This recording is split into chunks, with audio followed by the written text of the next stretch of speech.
अस्सलाम वालेकुम। Natural disasters की इतिहास को परखा जाए तो हमें ये पता चलता है कि जापान कई ऐसी छोटी बड़ी सुनामीज़, अर्थक्वेक्स और टाइफून्स का शिकार बन चुका है। अर्थक्वेक्स और सुनामी जैसी नेचुरल डिज़ास्टर्स से बचना अमूमन किसी के बस की बात नहीं, लेकिन जापान की कोस्टल एरियाज़ पर बनाई गई इस दीवार को देखा जाए तो ये हम सबको हैरत अंगेज कर देती है। आप देख रहे हैं टेक्नोक्रेट्स, जिसमें हम आपके लिए ऐसी ही इंफॉर्मेटिव वीडियोस लाते रहेंगे। जापान में आने वाली नेचुरल डिज़ास्टर्स यानी कुदरती आफात को देखा जाए तो पिछले 1300 सालों में 143 सुनामीज़ आ चुकी हैं, जिसकी बाइस 1,30,874 लोग अपनी जानों से हाथ धो बैठे। इसमें सबसे ख़तरनाक सुनामी जो आई थी वो 1741 में आई थी जापान में, जिसकी वेव 90 मीटर्स तक ऊंची थी। टाइम के साथ साथ जापान में आने वाली सुनामीज़ और इसी तरह नेचुरल डिज़ास्टर्स की तादाद और बढ़ती जा रही है। जैसे कि अगर बात करें साल 2022 की, तो इसमें हम देख सकते हैं कि 300 से ज़ायद अर्थक्वेक्स आ चुकी हैं, जिसमें कुछ दिनों में तो एक दिन में 3 से 4 मरतबा भी अर्थक्वेक्स को रिकॉर्ड किया गया है। इसके अलावा साल 2000 से लेकर 2022 तक तकरीबन 5 सुनामीज़ आ चुकी हैं, जिनमें सबसे ख़तरनाक और जानलेवा सुनामी 2011 में आई थी। 11 मार्च 2011 ओशिका पेनिनसुला से करीबन 72 किलोमीटर ईस्ट की दूरी पर 9.1 मैग्नीट्यूड का एक अर्थक्वेक आया था, जो कि 6 मिनट्स तक लास्ट हुआ।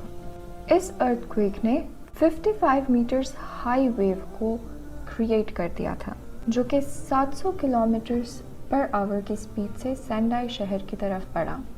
कोस्टल एरिया को पार करते हुए ये वेव 10 किलोमीटर तक बढ़ा था। नेचुरल डिज़ास्टर्स स्पेशली सुनामीज़, सबसे बड़ा नुकसान ये है कि इसको पहले से प्रिडिक्ट नहीं किया जा सकता, यानी कि हम पहले से नहीं बता सकते कि अभी कोई सुनामी आने वाली है।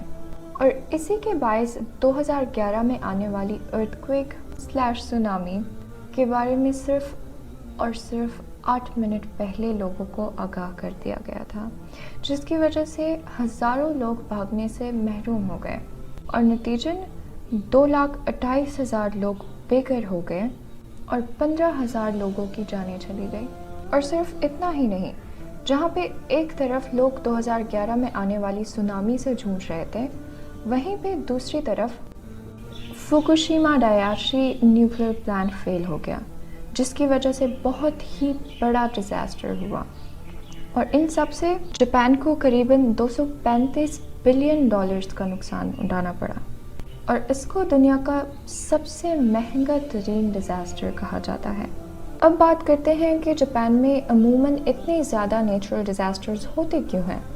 इसकी वजह जापान की जियोग्राफिकल लोकेशन है।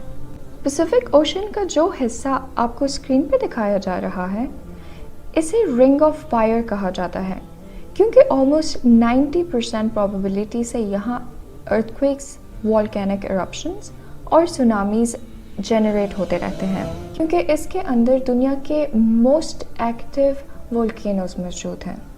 और किस्मती से जापान इसी रिंग के ऊपर लाया करता है, जिसकी वजह से जापान में आए दिन किसी न किसी नेचुरल डिज़ास्टर की खबर सुनने को मिलती है। इसके अलावा जापान की 70% माउंटेनियस रीजन्स हैं, जब 30% प्लेन्स हैं। अब आते हैं सी वॉल्स की तरफ। जापान ने कोस्टल एरियाज़ को सुनामी से बचाने के लिए एक 400 किलोमीटर लंबी दीवार अपनी हाई रिस्क एरियाज़ पर बनाई है, और जापान के लिए ये कोई नई बात नहीं है। इससे पहले भी ऐसी दीवारें बन चुकी हैं।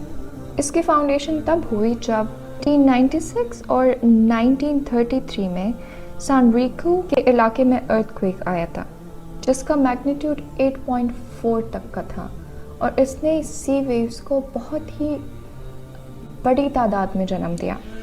इन सी वेव्स ने टारू नाम के विलेज को तबाह कर दिया और इसी के बाद कोस्टल डिफेंस सिस्टम का आगाज़ हुआ जापान में, जहाँ पे टारो विलेज के कोस्टल एरियाज़ पर 10 मीटर्स हाई और 2.4 किलोमीटर्स लंबी दीवार बनाई गई। लेकिन ये दीवारें भी 2011 के सुनामी को रोक नहीं सकी।